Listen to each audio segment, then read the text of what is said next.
بسم اللہ الرحمن الرحیم۔ ناظرین، ویلکم ٹو علم سٹوری ٹی وی۔ پنڈت لالا رام کاشی کے پنڈتوں کا ایک نہایت مشہور گھرانہ تھا۔ اطراف ہند کے سینکڑوں یاتری ہر وقت اس کے مہمان خانے میں بھرے رہتے تھے۔ جائیداد بھی اچھی خاصی تھی، برادری کے لوگ بھی اعتماد کی نظر سے دیکھتے تھے۔ کم و بیش سارے بنارس کے لوگ پنڈت جی کو جانتے تھے۔ شہرت کی وجہ یہ تھی کہ ہزار تمناؤں کے بعد ادھیڑ عمر میں ان کے ہاں ایک بچی پیدا ہوئی۔ بچی کیا تھی؟ جمال و زیبائی کی مورت تھی۔ ماں کی ممتا اور باپ کی شفقت کہاں نہیں ہوتی، لیکن اس گھر کا قصہ بڑا عجیب و غریب ہو گیا تھا۔ صبح اٹھ کر جب تک ماں باپ اپنی بچی کا منہ نہیں دیکھ لیتے تھے، کسی چیز کو دیکھنا اپنے لیے حرام سمجھتے تھے۔ بچی نے جیسے ہی شعور کی منزل میں قدم رکھا، اس کی تعلیم و تربیت کے لیے کئی اتالیق مقرر کیے گئے۔ قامت دوزخ کی دلکشی کے ساتھ عقل و ذہانت بھی اسے غضب ملی تھی۔ 14 برس کی عمر تک پہنچتے پہنچتے وہ علم و ہنر میں یکتائے روزگار ہو گئی۔ حسن کی شہرت کے ساتھ ساتھ اب اس کے علم و کمال کی چاندنی دور دور تک پھیل گئی تھی۔ صبح کے تڑکے جب وہ گنگا اشنان کرنے کے لیے نکلتی تھی تو راہ گزر میں سینکڑوں پروانے اپنی آنکھیں بچھائے کھڑے رہتے تھے۔ حیا اور پارسائی کی وہ ایک مجسمہ تھی۔ گھر سے نکلتے وقت پلکوں کی جو چلمن گرتی تھی وہ گھر ہی واپس آ کر اوپر اٹھتی تھی۔ گھاٹ یا راستے پر کبھی نظر اٹھا کر اس نے کسی کو نہیں دیکھا تھا۔ سال میں ایک بار وہ ہنومان مندر میں پوجا کرنے کے لیے جاتی تھی۔ یہی وجہ تھی کہ پوجا کے موقع پر وہاں تل دھرنے کو جگہ نہیں رہتی تھی۔ دور دور سے نادیدہ اشاک اس کے خرام ناز کا محشر دیکھنے کے لیے آس پاس پجاری کے بھیس میں وہاں جمع ہو جاتے تھے۔ متھرا، جوادیا اور ہندو دھرم کے تمام بڑے بڑے شہروں سے پیغام نکاح کا تانتا بنا رہتا تھا، لیکن ماں نہیں چاہتی تھی کہ اس کی لاڈلی بیٹی ایک لمحے کے لیے بھی اس کی پلکوں سے اوجھل ہو۔ وہ کوئی ایسا بر تلاش کرتی تھی جو ساری خوبیوں سے آراستہ ہونے کے ساتھ ساتھ گھر داماد بننے کے لیے بھی تیار ہو۔ اسی لیے جتنے بھی رشتے آئے تھے انہیں مسترد کر دیا گیا۔ ماں باپ پیار سے اپنی بیٹی کو شنکتلا کہتے تھے۔ بڑے ہونے پر یہی نام سب کی زبان پر جاری ہو گیا۔ اب شنکتلا کا نام گھر ہی کے لوگوں کی زبان پر نہیں تھا، دور دور تک اس کے نام کی شہرت پہنچ گئی تھی۔ یہ سن کر کوتوال کے منہ میں پانی بھر آیا۔ حرص و ہوس کا شیطان اس کی آنکھوں میں ناچنے لگا۔ اس کی فطرت کی درندگی اب برہنہ ہوتی جا رہی تھی۔ ایک بدمست شرابی کی طرح بہکتے ہوئے انداز میں کہنے لگا، تم اس گھر کا صحیح پتہ معلوم کر کے آؤ اور یہ بھی خبر لے کر آؤ کہ وہ اپنے گھر سے باہر کب نکلتی ہے۔ دوسرے دن جاسوسوں نے ساری تفصیلات معلوم کر کے کوتوال کو یہ اطلاع کر دی، کاشی کے فلاں محلے میں بالکل لبے دریا اس کا گھر ہے۔ بالکل صبح سویرے وہ گنگا اشنان کرنے کے لیے اپنے گھر سے باہر نکلتی ہے۔ رات اور دن میں اس کے گھر سے نکلنے کا بس یہی وقت ہے۔ آج کئی دن سے پنڈت لالا رام کا چہرہ اترا ہوا تھا، آنکھوں کی نیند بھی اڑ گئی تھی، کھانا پینا بھی چھوٹ گیا تھا۔ بیوی الگ پریشان تھی، شنکتلا الگ متفکر تھی۔ صحیح وجہ کسی کو نہ بتاتے تھے۔ بہت پوچھنے پر بس یہ کہہ کر خاموش ہو جاتے کہ طبیعت اچھی نہیں ہے۔ بیماری کی علامت بھی کہیں سے ظاہر نہیں ہوتی تھی کہ یہ بہانہ چھپ سکے۔ بالآخر ایک دن ماں بیٹی دونوں بضد ہو گئیں کہ آپ اپنی پریشانیوں کو صحیح وجہ بتائیے۔ کسی نے آپ کو کچھ کہا ہے؟ کس فکر میں آپ شب و روز غلطاں رہتے ہیں؟ بہت دیر تک تو پنڈت نے ضبط کرنے کی کوشش کی۔ جب غم کا دباؤ قابو سے باہر ہو گیا تو پھوٹ پھوٹ کر رونے لگا۔ ماں بیٹی بھی اپنے تئیں ضبط نہ کر سکیں، بے اختیار ان کی آنکھوں سے بھی آنسو جاری ہو گئے۔ بڑی مشکل سے پنڈت نے اپنے دل پر قابو حاصل کیا اور طبیعت تھم جانے کے بعد اصل واقعہ بیان کرنا شروع کیا۔ یہاں کے کوتوال کے متعلق ہوس پرستی اور عیاش مزاجی کا دو داستانیں شہر میں مشہور ہیں، وہ سب لوگ جانتے ہیں۔ اب بہو بیٹی کی آبرو اس کے حرص و درندگی سے محفوظ نہیں رہ گئی ہے۔ جب تک وہ عفت و عصمت کا کوئی تازہ خون نہیں کر لیتا، اس کی رات چین سے نہیں کٹتی۔ آج تک ہمارے بنارس میں کوئی ایسا بد نیت، شکی القلب اور بدمست فرما روا نہیں آیا ہے۔ آہ، کتنی مظلوم روحیں آج اس کی زخموں کی ٹیس سے بے چین ہیں۔ کسی کو کیا معلوم، ابھی یہیں تک بات پہنچی تھی، پھر وہ پھوٹ پھوٹ کر رونے لگا اور روتے روتے اس کی ہچکیاں بند گئیں۔ ماں بیٹی پر ایک سکتے کی کیفیت طاری تھی۔ وہ حیران تھیں کہ آخر ماجرا کیا ہے، کس صدمے نے اس طرح گھائل کر دیا ہے۔ تھوڑی دیر کے بعد جب کچھ سکون ہوا تو پھر اس نے سلسلہ بیان کا آغاز کیا۔ آج چھٹا دن ہے کہ اس کے دو سپاہی بنگلے پر آئے تھے۔ انہوں نے اطلاع دی کہ کوتوال صاحب نے آپ کو بلایا ہے۔ یہ خبر پا کر میرا کلیجہ سوکھ گیا، اس لیے کہ سنگ دل کی سرشت سے واقف ہوں۔ بہرحال اس کی حکومت ہے، چاروں ناچار مجھے جانا پڑا۔ لرزتے کانپتے جب میں اس کے سامنے پہنچا تو اس نے اپنی کھڑکھڑی کھڑی مونچھوں پر ہاتھ پھیرتے ہوئے مجھے ایک تخت پر بیٹھنے کا اشارہ کیا۔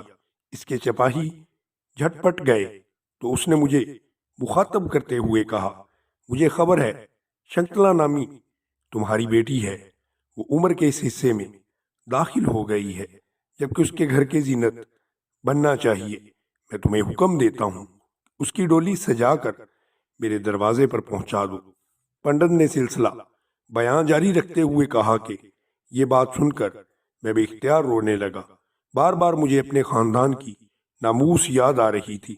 بار بار میں یہ سوچتا کہ آبرو سب سے زیادہ قیمتی چیز ہوتی ہے، اس کے لٹ جانے کے بعد اب میرے پاس رہ کیا جائے گا۔ روتے روتے میرا حال برا ہو گیا، مگر اس ظالم کو ذرا بھی ترس نہ آیا۔ مجھے اسی حالت اضطراب میں وہ چھوڑ کر اٹھا اور یہ کہتا ہوا چلا گیا، ایک ہفتے کی مہلت تمہیں دیتا ہوں۔ اگر اس مدت میں شنکتلا کی ڈھولی میرے دروازے سے نہیں لگی تو یاد رکھنا میں اپنے سپاہی بھیج کر اسے یہاں اٹھوا لوں گا۔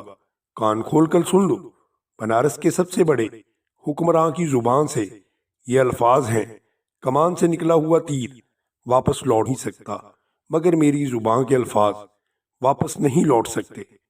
اس تمام واقعے کو روتے ہوئے پنڈت جی نے حالت اضطراب میں بتایا اور کہا کہ مجھے اس کوتوال نے کہا ہے، ایک ہفتے کے لیے تمہیں مہلت دیتا ہوں، اگر اس مدت میں شنکتلا کی ڈولی میرے دروازے سے نہیں لگی تو یاد رکھنا میں اپنے سپاہی بھیج کر اسے اپنے یہاں اٹھوا لوں گا۔ کان کھول کر سن لو، بنارس کے سب سے بڑے حکمران کی زبان کے یہ الفاظ ہیں، کمان سے نکلا ہوا تیر واپس نہیں لوٹ سکتا، اسی طرح سے میری زبان کے الفاظ بھی واپس نہیں لوٹیں گے۔ کہانی کے آخری حصے تک پہنچتے پہنچتے پنڈت کا حال قابو سے باہر ہو چکا تھا۔ اب اس گریا ماتم میں ماں بیٹی بھی پوری طرح شریک ہو چکی تھی۔ عورت کا دل یوں ہی نازک ہوتا ہے، اور وہ بھی ماں کی ممتا گنگا کی لہروں کی طرح طوفان کا ایک تلاطم برپا ہو گیا۔ ماں کا دل اس وحشت ناک صدمے کی تاب نہ لا سکا، وہ فرتے غم سے بے ہوش ہو گئی۔ شنکتلا اپنی ماں کی یہ حالت دیکھ کر پاگل ہو گئی، جلدی سے اٹھ منہ پر پانی کا چھینٹا دینا شروع کیا۔ کچھ دیر کے بعد ماں کو ہوش آ گیا۔ پنڈت کی آنکھوں کے آنسو بھی امڑ آئے تھے اور اس نے بھرائی ہوئی آواز میں کہا، ایک دن کی مہلت باقی رہ گئی ہے، جتنا رونا ہے رو لو، کل اس کے سپاہی آ کر ہماری بیٹی شنکتلا کو ہمیشہ کے لیے ہم سے چھین لیں گے۔ آہ، کل ہمارے گھر سے شنکتلا کی ارتھی اٹھے گی، ہماری آرزوؤں کا چمن تاراج ہو جائے گا۔ کیوں نہ ہم کل سورج طلوع ہونے سے پہلے گنگا کی لہروں میں ڈوب جائیں۔ یہ کہتے ہوئے عالم وحشت میں اٹھ کر بھاگنا ہی چاہتا تھا کہ شنکتلا اس کے قدموں سے لپٹ گئی۔ باپو جی، آشانہ توڑو، وقت سے پہلے ہمیں یتیم نہ کرو، بھگوان کی کرپا ہو گئی تو یہ دن بھی کٹ جائیں گے، اور مان لو اگر وہی وقت آ گیا ہے تو ہم سب کے سب ایک ساتھ ہی گنگا جی کے چرنوں میں اپنا شن بنائیں گے۔ بیٹی نے اصرار کر کے اپنے باپ کو خودکشی سے روک لیا۔ اس کے بعد بٹھا کر سمجھانے لگی، باپو جی آپ اتنا ناراض نہ ہوں، تدبیر کے ہتھیار سے تلوار کی دھار بھی بیکار ہو جاتی ہے۔ آپ کل صبح کوتوال کے پاس جائیے اور اس سے کہیے شنکتلا کی ڈولی سجانے کے لیے ہمیں 1 مہینے کی مہلت دو۔ آخر بیٹی کو تن کے کپڑے پر ہم کیسے رخصت کر دیں؟ باپ ہونے کے رشتے سے آخر ہمارے بھی کچھ نہ کچھ ارمان ہے، زیادہ نہ صحیح کچھ نہ کچھ تو انتظام کرنا پڑے گا۔ باپ نے پوچھا، مان لو اس نے مہلت دے دی تو پھر 1 مہینے کے بعد کیا ہوگا؟ جو کام اس وقت ہمیں کرنا ہے وہ آج ہی کیوں نہ کر لے؟ بیٹی نے آنکھیں نیچے کیے ہوئے جواب دیا، 1 مہینے میں حالات بدل جائیں گے باپو جی، وہ شاخ ہی نہ رہے گی جس پر آشیانہ باندھنے کی نوبت آئے۔ بہتر ہے آپ اس سے اس کی تفصیل نہ پوچھیے۔ دوسرے دن کوتوالی میں سپاہیوں کا دستہ تیار ہی کھڑا تھا کہ ہانپتے کانپتے پنڈت جی پہنچ گئے۔ کوتوال نے دیکھتے ہی دریافت کیا، شنکتلا کی ڈولی کہاں ہے؟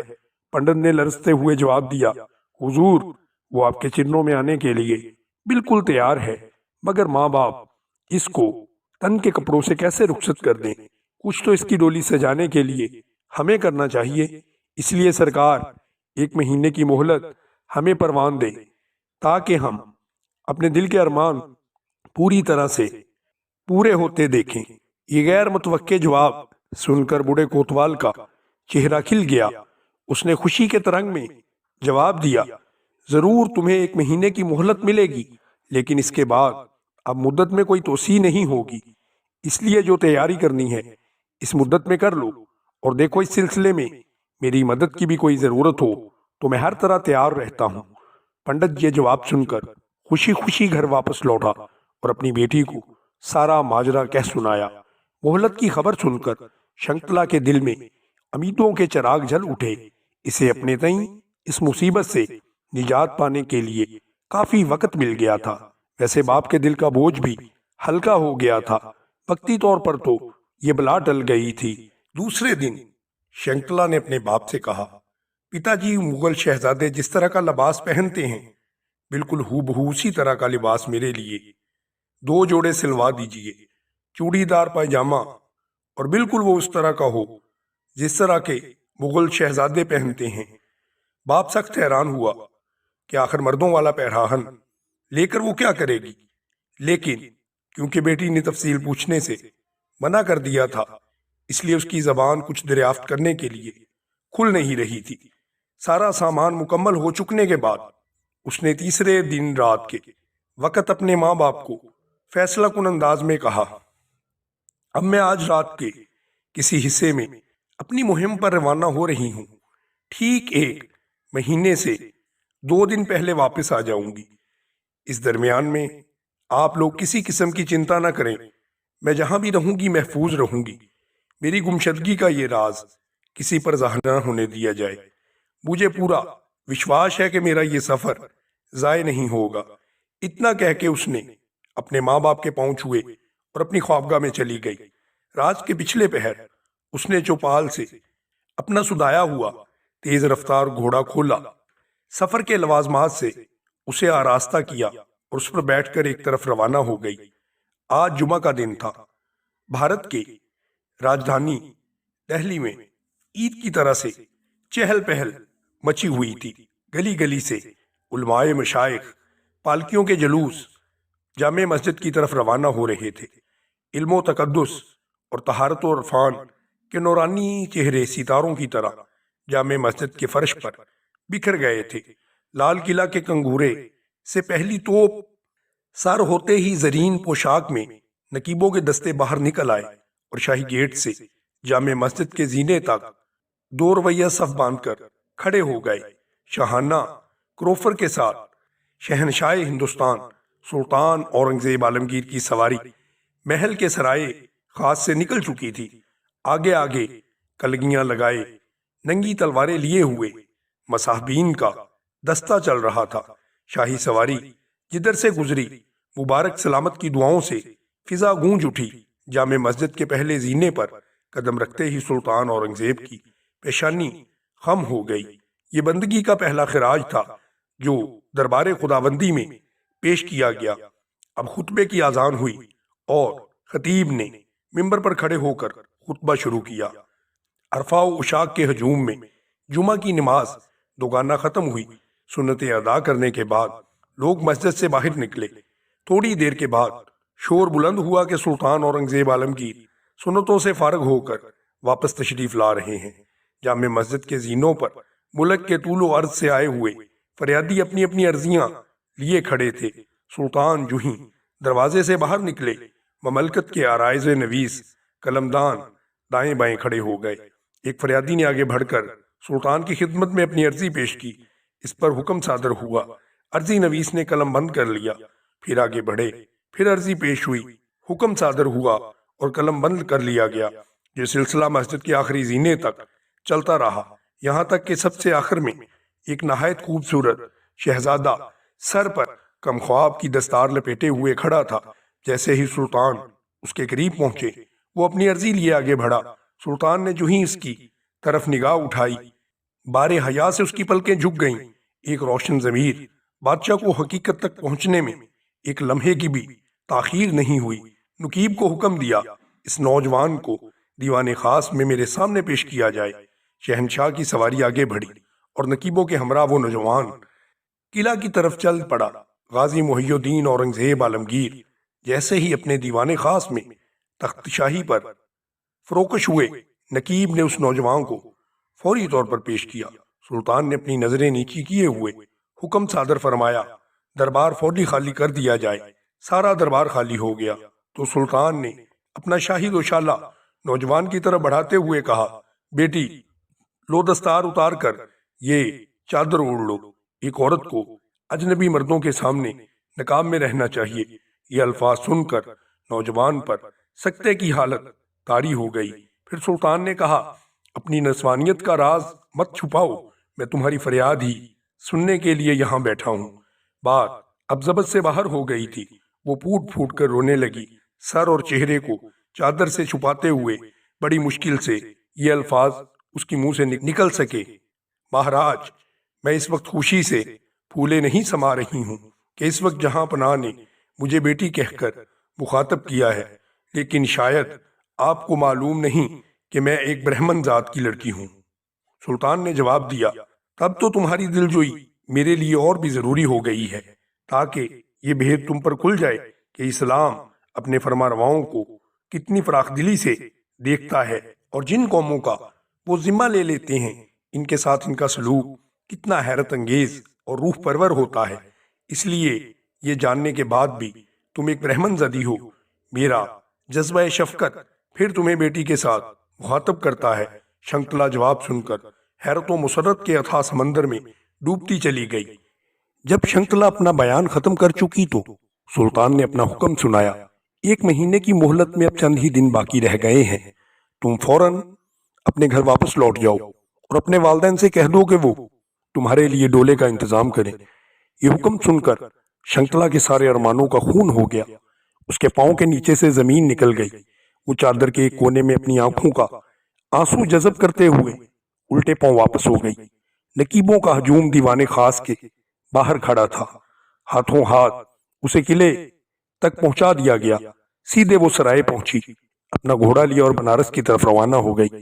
راستے بھر ناکامی کی چوٹ سے اسے ستا رہی تھی، بار بار وہ یہی سوچتی تھی، بادشاہ نے اس کے ساتھ انصاف نہیں کیا۔ پھر کبھی خیال آتا کہ بادشاہ کے منہ سے بیٹی کا خطاب معمولی چیز تو نہیں ہے، وہ اس کا حق ضرور ادا کرے گا۔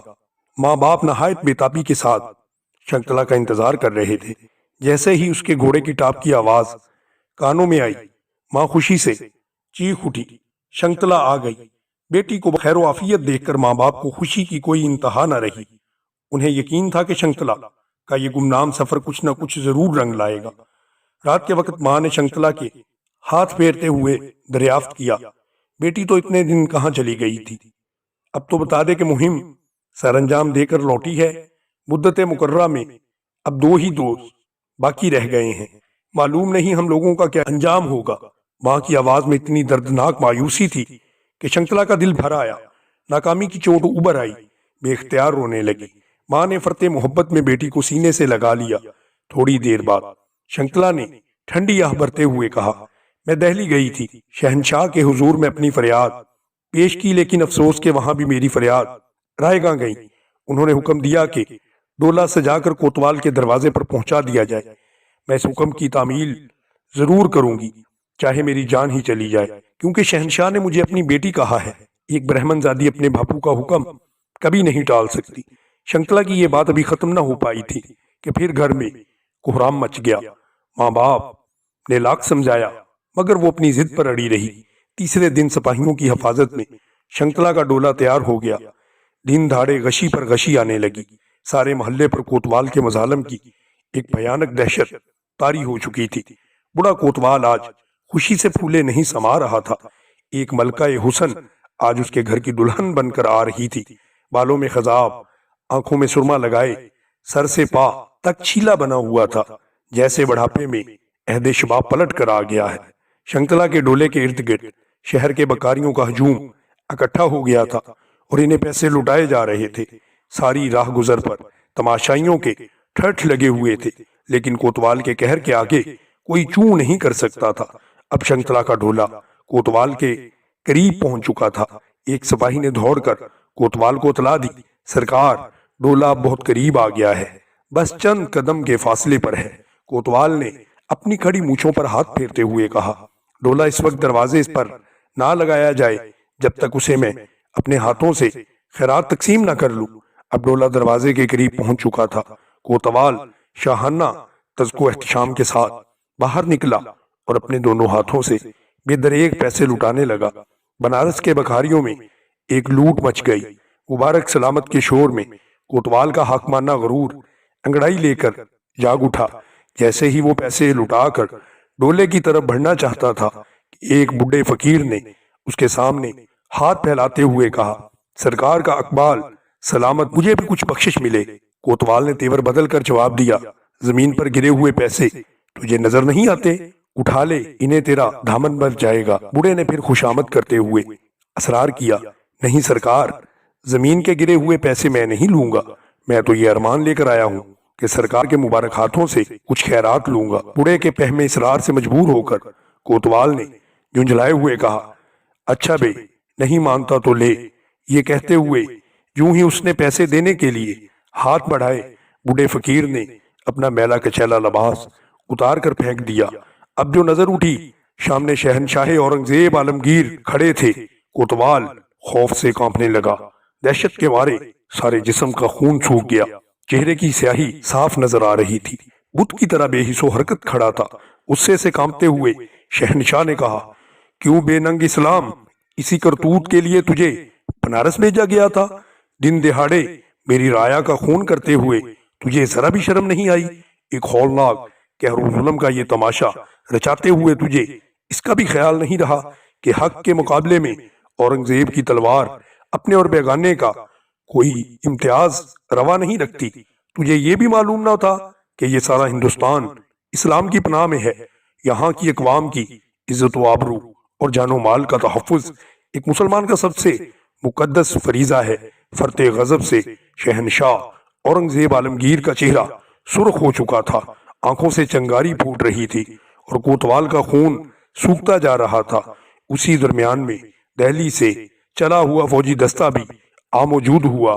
کوتوال کی طرف اشارہ کر کے شہنشاہ نے سپہ سالار کو حکم دیا، اس سیاہ کار کو فوراً کیفر کردار تک پہنچایا جائے تاکہ دوسروں کے لیے اس کا انجام تماشائے عبرت ہو۔